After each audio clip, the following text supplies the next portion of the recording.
Phone की घंटी अचानक बज उठी। सुमेध की नींद ना टूट जाए इसीलिए मैंने जल्दी से फोन उठाया। मेरे हेलो कहते ही पापा का घबराया हुआ स्वर उभरा।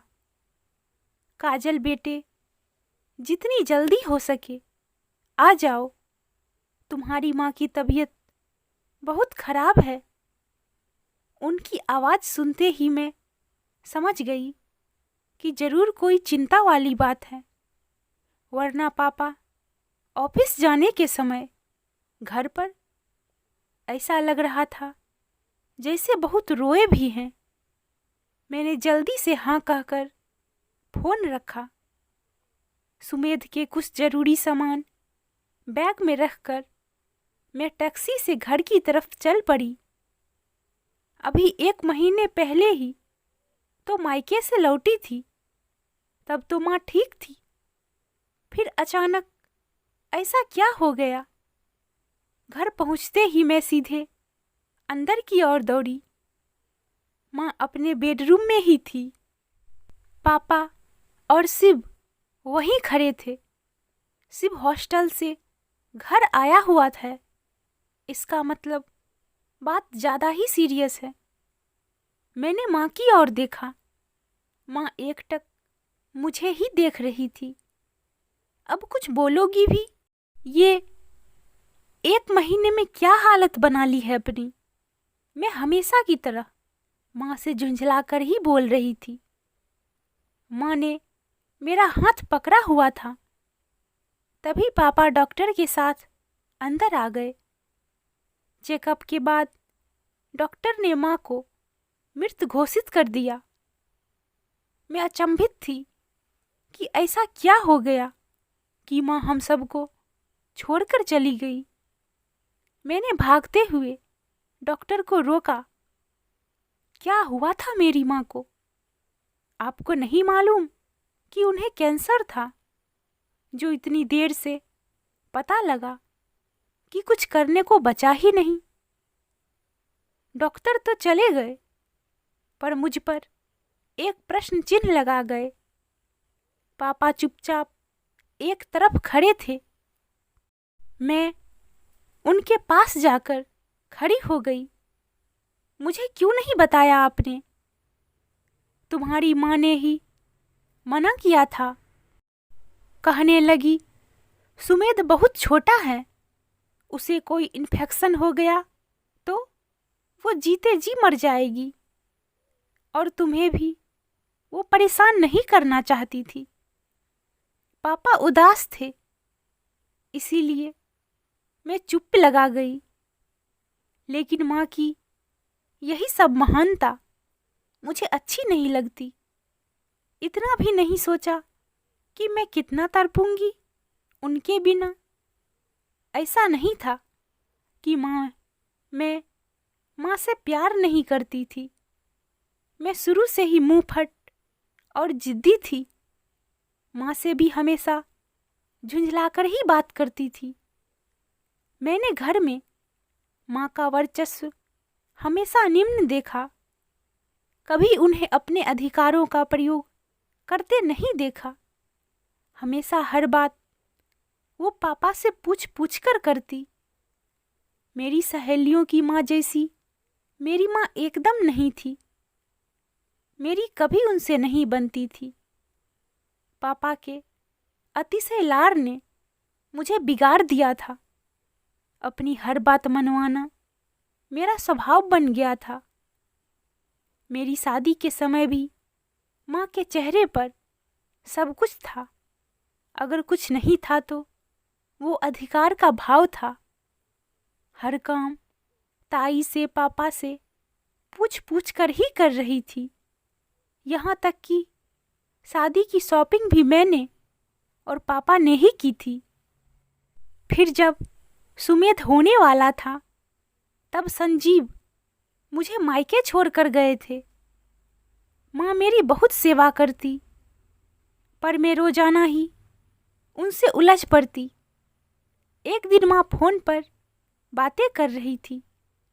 प्रसव संबंधी हर छोटी सी छोटी बात 2-3 बार पूछ रही थी। बस इतनी सी बात पर मेरा मूड उखड़ गया और मैंने माँ को खूब बातें सुना दी। 2 बच्चों की माँ होकर भी तुम इतनी सामान्य बातें पूछ रही हो। जो सुनेगा वो ही हंसेगा तुम पर। शायद तुम हमारी देखभाल ही नहीं करना चाहती। बाद में मुझे बहुत खराब लगा था। फिर मैंने माँ से माफ़ी भी मांग ली थी। सुमेध के जन्म के समय माँ अत्यंत प्रसन्न थी। सब कुछ ठीक तो था। माँ थोड़ी थकी थकी सी लगती थी, लेकिन इतना कुछ घट जाएगा ये सोचा ना था। ताई जी की आवाज से मेरी तंद्रा टूटी। माँ को हॉल में लिटा दिया गया। ताई जी मुझसे माँ की साड़ी मांग रही थी। मैं दुखी मन से माँ की अलमारी से साड़ी निकालने लगी। एक सुर्ख लाल रंग की साड़ी हाथ में आई। कई बार माँ को ये साड़ी करवा चौथ पर पहनते देखा था। मैंने वही निकाल ली। तभी साड़ी में से एक डायरी निकलकर मेरे पैरों के पास गिरी। माँ की अलमारी से डायरी मिलना घोर आश्चर्य था, क्योंकि मैंने माँ को कभी पढ़ते लिखते नहीं देखा था। पढ़ने की उत्कंठा चरम पर थी, पर समय अनुकूल नहीं था। इसीलिए डायरी अपने कमरे में रख मैं पुनः हॉल में आ गई। फिर जैसे सब कुछ यंत्रवत होता गया। माँ का पार्थिव शरीर अंतिम क्रियाकर्म के लिए ले जाया गया। संजीव मेरे साथ ही थे। सुमेध को उनके पास सुलाकर मैं चुपचाप डायरी लेकर बालकनी में बैठ गई। डायरी का हर पृष्ठ जैसे मोती के अक्षरों से भरा था।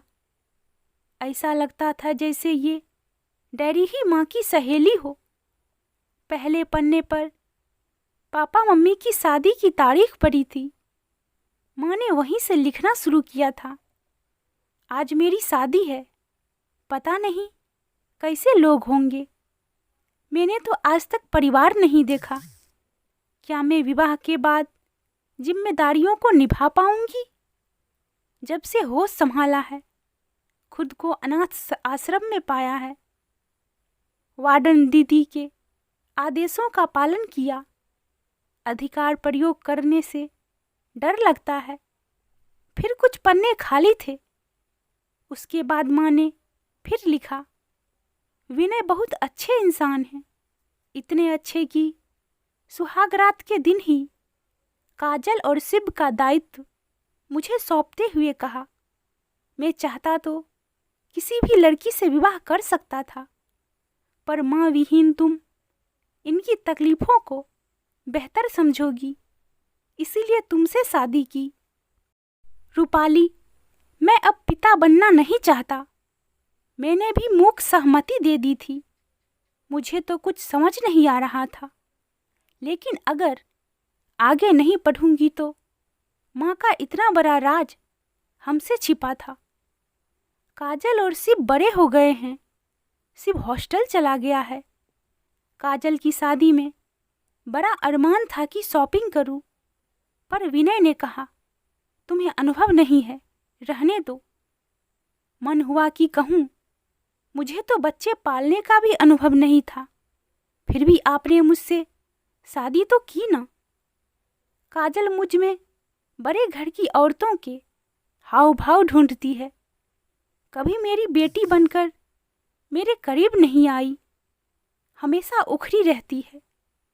अब मैं उसे कैसे समझाऊं कि उसके प्रसव की पीड़ा, तकलीफ कुछ भी तो मैं नहीं बांट सकती और ना कोई झूठा दिलासा दे सकती हूँ।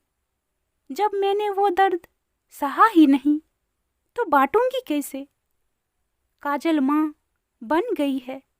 कितना कोमल स्पर्श है मुन्ने का। काजल कितनी खुश थी। क्या माँ बनने के बाद ऐसी ही प्रसन्नता होती है? फिर कुछ पन्ने खाली थे। शायद माँ को समय नहीं मिला था।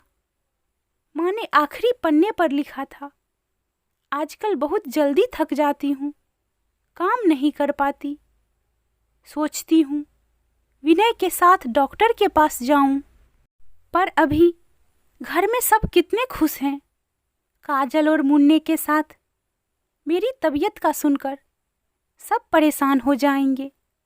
बाद में बताऊंगी।